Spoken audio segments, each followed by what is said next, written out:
Um, End of the season recap.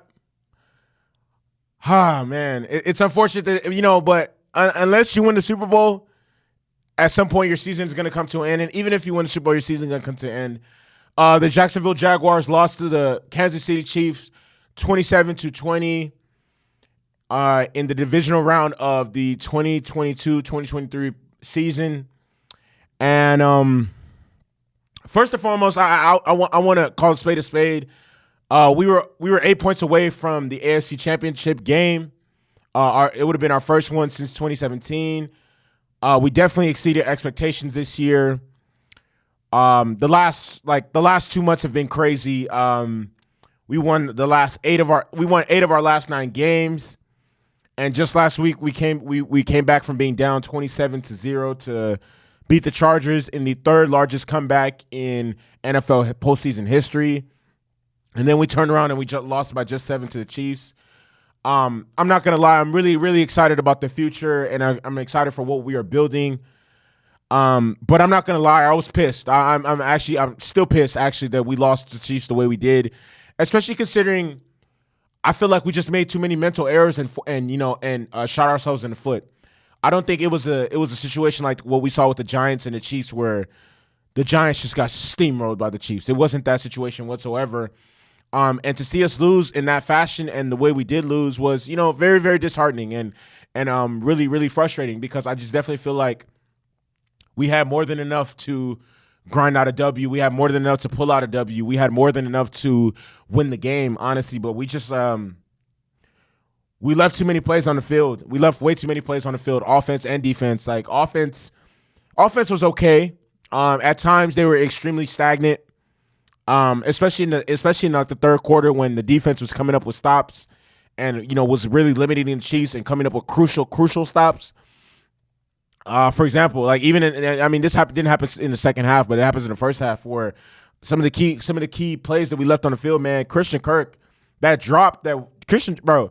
First of all, Trevor Lawrence put a dime. That was a dime. That was one of the greatest throws I've ever seen Trevor make. That was a 60-yard bomb, and Christian Kirk dropped that. That was not, man, I'm not going to lie, man, that was really, really disappointing. Really, really disappointing, because that would have set us up in the red zone on that position. That would have set us up at the 5. And Christian Kirk had beat the safety and beat the corner. That would have set us up at the 5 in the red zone. And I know with Doug Peterson's play calling, we for sure could have got something. We for sure could have got in the end zone. JaMychal Hasty, he dropped a pass that would have put us in field goal range to get 3 points. On that possession, we ended up punting the ball. Walker Little, when we got into the red zone, he had a tripping penalty. Like, what, bro? Like, obviously the Jamal Agnew fumble. In terms of the defense, even more so on the offense, Trevor Lawrence's interception. I mean, but I don't really fault him for that, because we're down 10 with and the time is ticking. We have to make plays. We have to score ASAP. So, and I'm not gonna lie, the defender, I can't remember his name, just made a great play on the ball. The defense, Foye Oluokun, dropped a fucking interception like that Tyson Campbell could have caught and like really did damage with. And then the 98-yard touchdown drive that Chad Henne led them on, man. Honestly, that's fucking unacceptable. And that I can't stress how unacceptable that is. I cannot stress how unacceptable that truly is. Like that was bad. That was very bad. Like there was so many opportunities for us to get off the field and force and give the ball back to our offense, and for us to snatch the momentum. Because the momentum was on our side once Patrick Mahomes got hurt. I'm like, you know what? This is football. It is what it is. You got to roll out with whoever's healthy. And for them to go. And then when I saw the punt land at the 2, I said, oh, my God. We're going to take control of this game, and we're just not going to look back. But it just wasn't. I guess it wasn't going to be our day. Chad Henne led them on a touchdown drive. Isaiah Pacheco had a 40-yard run. The tackling on that play was so bad. So bad. So bad. Doug Peterson's play call was a little questionable at times, a little suspect. Seemed like a lot of screens. It seemed like he got away from the running game and utilizing Travis Etienne and Jermichael Hasty because both of them were running effectively. Travis Etienne had a great game, man. I wish they would have got him more touches and more runs. The offensive line did not give Trevor Lawrence the time he needed to make plays. Even Trevor himself missed some throws at times, and the timing was off. I remember on a third down play, Christian Kirk slipped twice on the same play, and it still almost caught the ball.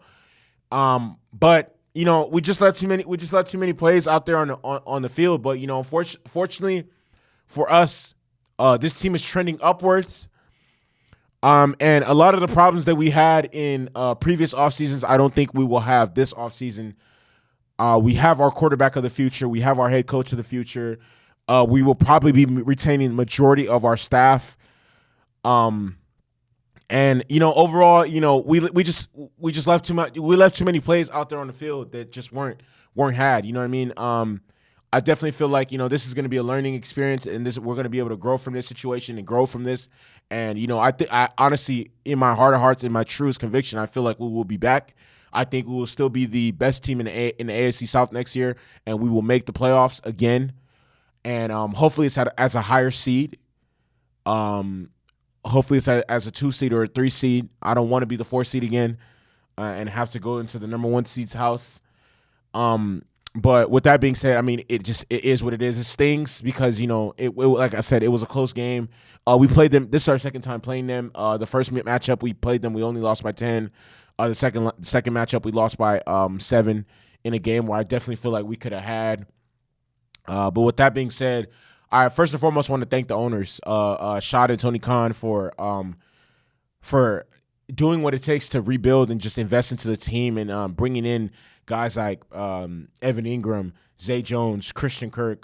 They were all difference makers. Foye Oluokun was a difference maker this season. All those guys were difference makers, and they actually really made a big difference in our team this year. For hiring Doug Peterson. I want to thank Doug Peterson and his entire coaching staff, man. They made a big difference. The offensive, like him calling plays, made a big difference. Mike McCoy, the former Chargers head coach and the quarterback's coach, made a big difference. The entire coaching staff made a big difference. They instilled in these cats, in some of the young guys, that you guys are it. You guys can go. You guys can play at a high level, and let's show the world what we're made of. I want to thank the fans. Man, DUUUVAL was incredible, especially down the stretch of the second half, man. All those home games that we had, especially against the Raiders, against the Ravens, against the Titans, against the a lot of games, honestly, against the Cowboys, were incredible. Honestly, even the playoff game against the playoff atmosphere game against the Titans in the last game of the season, and then our real playoff game against the Chargers, they were incredible, man. And the players, man, played their hearts out, man. Trevor Lawrence, Travis Etienne, the entire offensive line, Juwan Taylor, Cam Robinson, Brandon Sheriff, Zay Jones, Marvin Jones, Tim Jones, Christian Kirk, Evan Ingram, Chris Manhertz, Dan Arnold, the entire defense, Josh Allen, Trayvon Walker, Folu Fatukasi, Dwan Smoot, Arden Key, Devin Lloyd was a rookie this year. He played his heart out. The backfield, Tyson Campbell, he was really good. He was like a top rated, top 10 corner this season. Rayshawn Jenkins made a lot of plays. Andre Sisco, Darius Williams. I mean, we definitely need to improve the back end of our defense and the front end of our defense, but I mean, that's what the offseason is for. But I mean, it was a great ride, man, a great ride. And I firmly say that I'm so thankful for this season. I'm confident that this is the beginning of an upward trajectory for the Jaguars. And with that being said, this channel is going to keep going with the Jaguars content, with the, you know what I mean, and it's not going to stop. With that being said, I'm going to get a big DUUUVAL.